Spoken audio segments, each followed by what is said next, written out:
To bring that license up to date, there are penalties, and I really have had clients pay over $10,000 just to get this back to active. So often I have people come to me telling me, oh, I forgot, or I dropped the ball, or I didn't know it had to be renewed, or the city didn't notify me it had to be renewed. At the end of the day, it is the landlord's responsibility to renew their rental license. The city is not a babysitter by any means. They're not really even your friend by any means.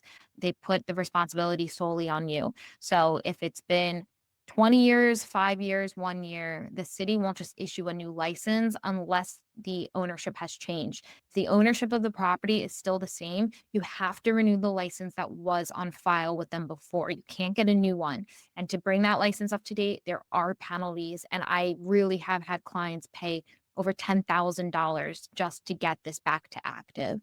And my biggest stressor is don't keep pushing it off. Don't keep avoiding it. Sometimes people know that they have to renew it and they just keep waiting and waiting. But like I said, it's a monthly penalty. So the longer you wait, the more it's going to accrue, especially if it's multifamily. The charges can really add up. So my biggest tip is to always renew your license. A lot of people don't know that once the license gets issued the first time, it has to get renewed. It's fully the landlord's responsibility. So that's on them to renew it. And renewals, it's like going to the doctor. Like you have to keep up the health of the license. So, you can't just do it once and forget about it. You can't go to the doctor once and think you're good for life. It's the same thing with the license. Every year it needs its annual renewal. And if you keep up to date with that, you're going to be in really good shape as a landlord, and you're definitely going to help protect yourself long term. Have it happen where someone will tell me, oh, I moved in and I was living there for 5 years and now I'm ready to rent it again.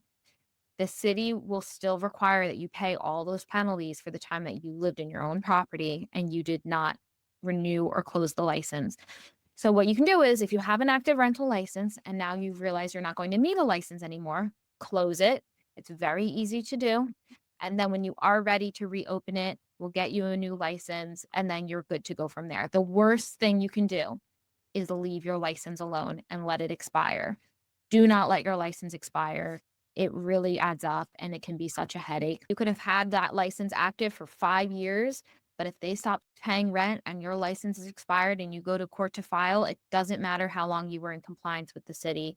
You have to have an active license dated for the time that they were not paying rent in order to be allowed to file for back rent owed.